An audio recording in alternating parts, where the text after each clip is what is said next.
vuelta a 10:10 de la mañana y vamos a un tema que a usted le interesa muchísimo y es lo que tiene que ver con la inafectación, o sea, no habrá descuento en las gratificaciones de julio y diciembre según un proyecto de ley que aprobó el Congreso de la República. A lo que han respondido, por supuesto, es Salud, Foro Salud, el Colegio Médico del Perú, entre otros. Nos acompaña Alessandro Usaco, coordinador nacional del Foro Salud. Alessandro. ¿Cómo está, María Jesús? Buenos días. Bueno, te decía que el Colegio Médico, instituciones médicas de salud han tenido, han centrado su postura y su respuesta a este tema. Es cierto, hay un consenso. El domingo se ha publicado un pronunciamiento del Consejo Nacional de Salud, que es la entidad que agrupa a todos los organismos más importantes del sector salud. Está de salud, está la sociedad civil, etcétera. Hay comunicados diversos en el sentido de que esta es una norma que afecta la salud de los asegurados. ¿Por qué se le está recortando de salud hoy de manera permanente un ingreso de alrededor de 800 o 900 millones de soles mensuales, anuales? El promedio básico para que un sistema de salud funcione adecuadamente en Latinoamérica es de $1.000 al año per cápita. El salud tiene per cápita $200. Es decir, de arranque ya estamos ante una necesidad financiera por lo menos 4 o 5 veces mayor de la seguridad social. Un equivalente más o menos, digamos, Alessandro, a 600 soles per cápita anual en el Perú. Hoy tiene de salud, no. 600 soles. Pero en América Latina el promedio mínimo para que un sistema funcione óptimamente es $1.000, o sea, 3.000 soles. Estamos hablando de que salud requiere un presupuesto casi de 4 o 5 veces más. Esa es la realidad. ¿Y por qué? Porque le faltan 14.000 médicos, porque le faltan 6.000 médicos, porque le faltan 14.000 camas, porque le falta infraestructura, etcétera, etcétera. Entonces, quitarle un financiamiento de 800 o 900 millones de soles anuales debilita la atención. Es más, habían proyectos de ley en el Congreso de la República y propuestas como la nuestra de Foro Salud que decían, bueno, si el problema es que la plata no regrese porque se teme que hay mucha burocracia, etcétera, entonces que la plata pueda regresar para atender enfermedades de alto costo, enfermedades como el cáncer, etcétera, etcétera. Pero no los medicamentos del cáncer que son tan caros, por ejemplo, en el Perú. El Salud el año pasado requirió comprar 800 millones de soles en medicamentos, pero solo pudo comprar 600. ¿Por qué? Le falta financiamiento. Entonces, imagínate, si se le recorta aún más. Ahora, la pregunta del televidente, digamos, podemos entender algunas cosas, pero aquí quiero que tú seas muy explícito, Alessandro. El televidente se pregunta, ¿por qué directamente le afecta al Salud el hecho de que ya no tendrían descuento las gratificaciones? Explícanos. Claro, o sea, el argumento que se ha esgrimido es que esa plata va al bolsillo de la gente y la gente la va a usar. Bueno, ¿cuánto es lo que un asegurado va a tener en su bolsillo al año en promedio? 200 soles. ¿Por qué? Porque el promedio del trabajador en planilla es más o menos de 1.000 soles su sueldo. O sea, el asegurado va a tener al año 200 soles más. Esos 200 soles más, de hecho, pueden significar una compra, una salida, en fin, o lo que fuese, está en el derecho de usarlo.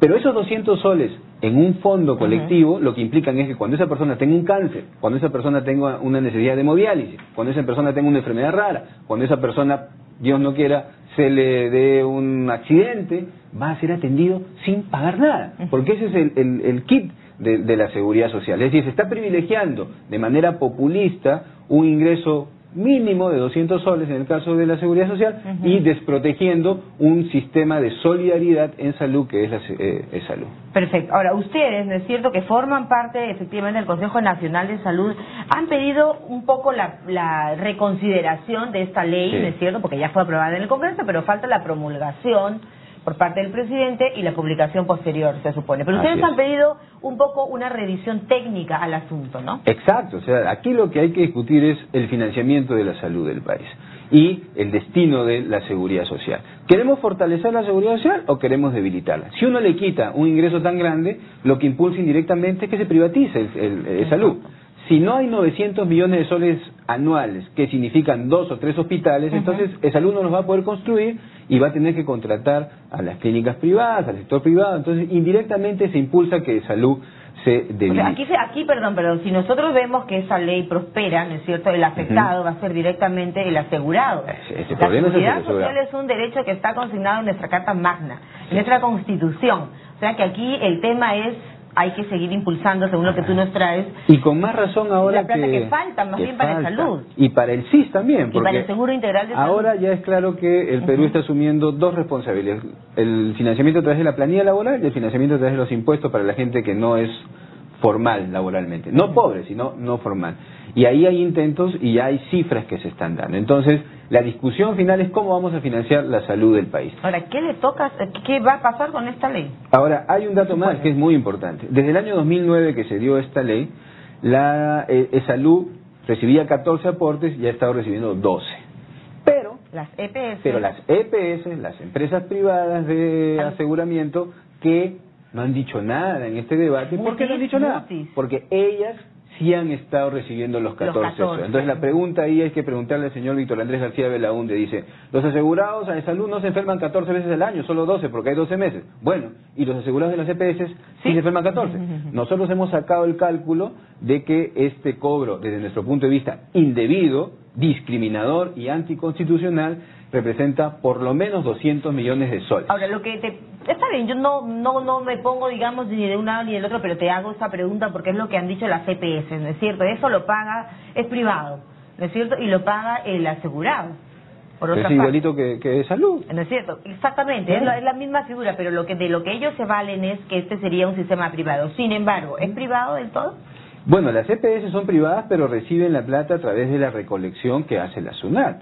Y entonces, si el principio es que la enfermedad no se da 14 veces al año, sino 12, entonces, ¿cuál es la diferencia con las EPS y un asegurado? Ahora, recordamos que este proyecto lo presentó Víctor Andrés Belaúnde. Este viene del 2009, solo que se ha ido ampliando. Ahora lo quieren hacer permanente. Entonces, para terminar este punto en relación a este cobro indebido, nosotros creemos que vamos a impulsar que se devuelva esta plata. Perfecto. O sea, en promedio más o menos son 6.000 soles que por persona se ha entregado indebidamente a las EPS. Pero bueno, dejando de lado ese tema que ya correrá por sus canales y la gente exigirá que se devuelva esa plata porque a nadie le gusta que le quiten 6.000 soles indebidamente.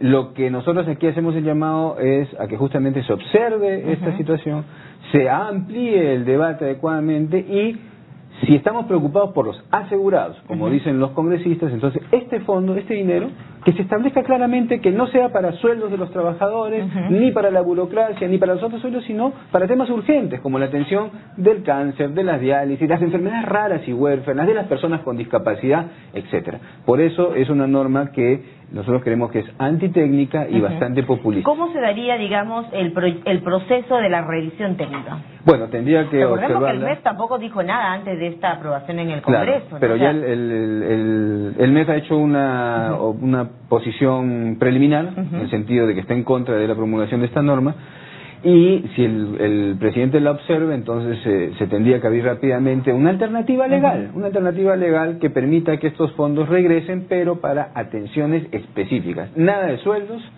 nada de burocracia, todo sea para atención y posiblemente quizá para algún tipo de inversión. Mira, en relación a lo del MEF, a lo que yo, por ejemplo, te mencionaba, Alessandro, es que no se tomó en cuenta lo que tendría que haber dicho como el ente financiero, pues estamos hablando del Ministerio de Economía y Finanzas. ¿Se preguntó, se consultó un poco o bueno, el mandato imperativo del Congreso no? No, esto ha debido ser consultado al Ministerio de Salud, al Ministerio de Trabajo, al Ministerio de Economía. Se ha debido tomar en cuenta más las propias exigencias de la seguridad y se ha debido gustar a la gente, a los asegurados. Sobre todo la seguridad social, pero recordemos quiénes votaron que sea permanente. Así es, y todos los congresistas. Pero en primera instancia, por ejemplo, recuerdo que Gana Perú decía que no, que la propuesta era más bien al final de que no se vaya por el lado permanente porque finalmente el forado al fisco es amplio, ¿no? La deuda que tiene el sector privado, casi 2.500, 2.800 millones de soles, la deuda que tiene el Estado también tiene que honrar esa deuda de como 2.000 millones de soles y abrir la, digamos, gestión de salud a que los asegurados tengan voz, que se creen comités en los hospitales. Cada gran hospital debería tener un comité de cogestión, de participación, de vigilancia, porque salud es un ente muy cerrado. El Consejo Directivo de Salud, donde está representado el Estado, los privados y los trabajadores,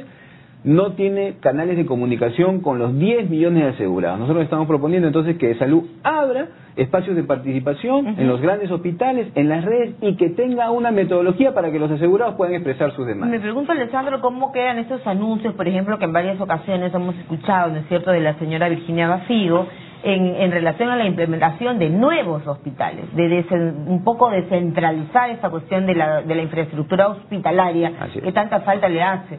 Se han anunciado cosas importantes. ¿Cómo quedaría esto con este recorte? Aquí se está impidiendo una mayor inversión y se está impidiendo otra cosa que es mucho más importante, que es la adecuada un plan multisectorial de inversión. O sea, ya estamos en el momento en que Salud no puede seguir construyendo por su cuenta y el Ministerio de Salud también por su cuenta. Tiene que haber un acuerdo para que no se dupliquen esfuerzos, para que no hayan dos hospitales uno frente a otro. Trabaja conjuntamente, todavía tiene dificultades. Todavía tiene dificultades. ¿Dónde se atienden, por decirte, los beneficiarios del CIS?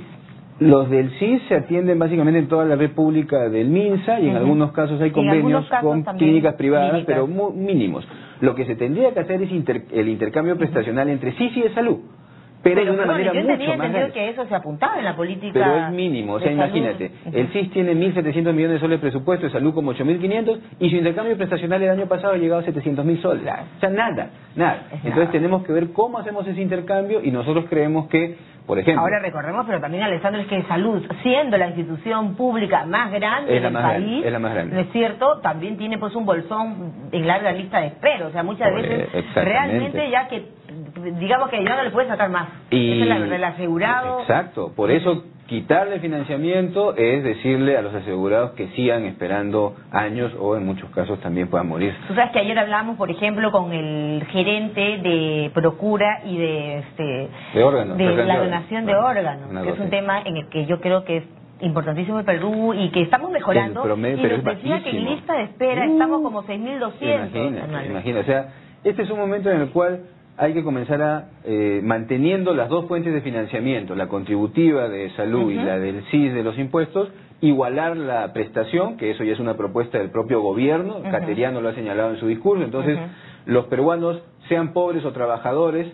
no tienen que tener diferencias, tienen que tener la misma atención y en ese camino se está. Y lo otro es comenzar a intercambiar mayor nivel de servicios y eso creemos nosotros que pasa por el primer nivel. Comenzar por el primer nivel, que es el menos costoso y ahí que la gente acceda a atenderse independientemente de asegurado de salud, al CIS, a lo que fuera. Lo que pasa es que suena tan lindo, ¿ah?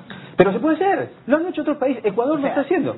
Por ejemplo, la gente dice, bueno, está bien, ¿por qué descontarme tanto? Recordemos que aquí en el Perú adolecemos de muchos problemas. No, pero el descuento más alto que tenemos de la región es en el Perú. No estoy tan seguro, pero el descuento a salud más altos, ¿no? es el más bajo de la región latinoamericana. El aporte de 10, 11, 12, hasta 13%, 15% en Costa Rica, por ejemplo, ¿no? Porque lo que se tiene que crear es una cultura de previsión y una cultura de solidaridad. O sea, la plata que va ahí no es una plata que se pierde, es una plata que en algún momento se usa. Permanente?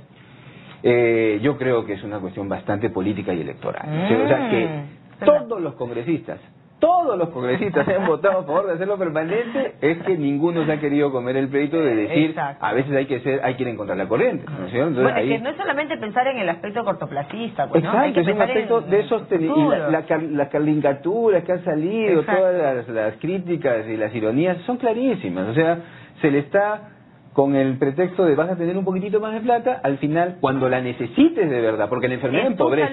La enfermedad, cuando tú no tienes una protección, te empobrece. O sea, lo que estamos haciendo es finalmente desprotegiendo al sistema y a la gente. Hay otro tema legal, y es que la Constitución también te habla de poder propiciar ese desequilibrio presupuestal, del que también estaría en todo caso adoleciendo si es que prospera esto, es salud, ¿no? O sea, salud si esto prospera efectivamente, va a tener que sacar la plata de algún lado y el Estado va a tener que asumir de alguna manera, porque no podemos desproteger el sistema. Entonces estamos debilitando tanto al Estado con la poca plata que tenemos como a la institución y a los asegurados finalmente. Por eso el mensaje de nosotros es que esta es una oportunidad para que salud se abra, se sincere y se puedan crear estos comités de los asegurados en los hospitales, en las redes, y que los asegurados, que son los que saben dónde está el problema, puedan decirle a las autoridades: aquí pasa esto, aquí pasa el otro, por favor, porque hay mucho de voluntad, mucho de gestionar bien los sistemas de citas, de referencias, etcétera. Bueno, sí, efectivamente, se han puesto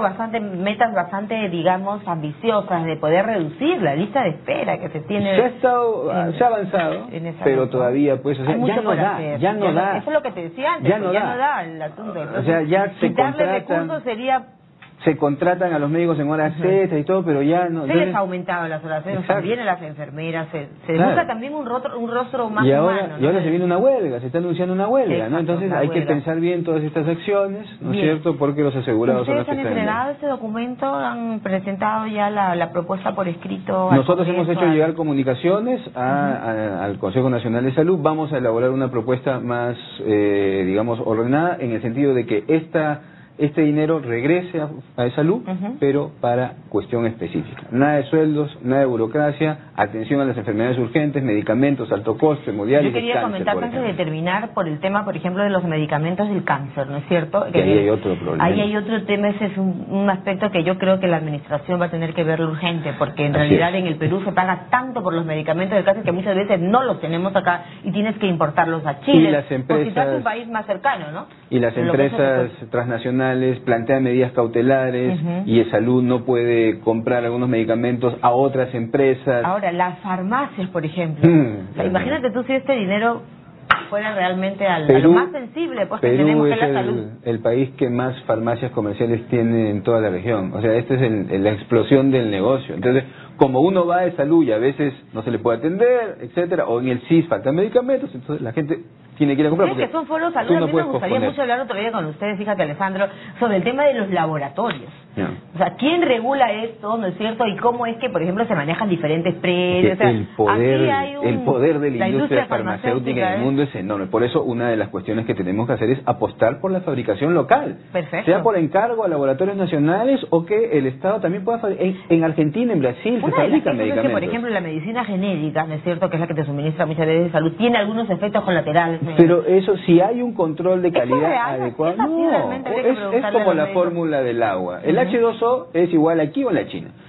Si tú tienes el principio activo, el mismo, es igual, solo que tiene que tener un adecuado proceso de control de calidad. Y esa es la norma que Digemit está en deuda y que ya está en consulta y que en un par de meses ya estará lista y entonces ya nadie en el Perú va a poder decir que los genéricos no son iguales que los Atención Digemida, atención.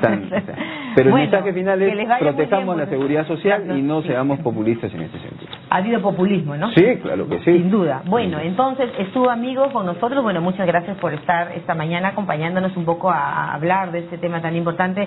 Gremios e instituciones expresan la preocupación por el financiamiento de salud y así lo ha dejado claro el Consejo Nacional de Salud. En este caso estuvo Alessandro Sacco, coordinador nacional de Foro Salud, hablándonos de este proyecto aprobado en el Congreso. Bueno, una pausa. Volvemos.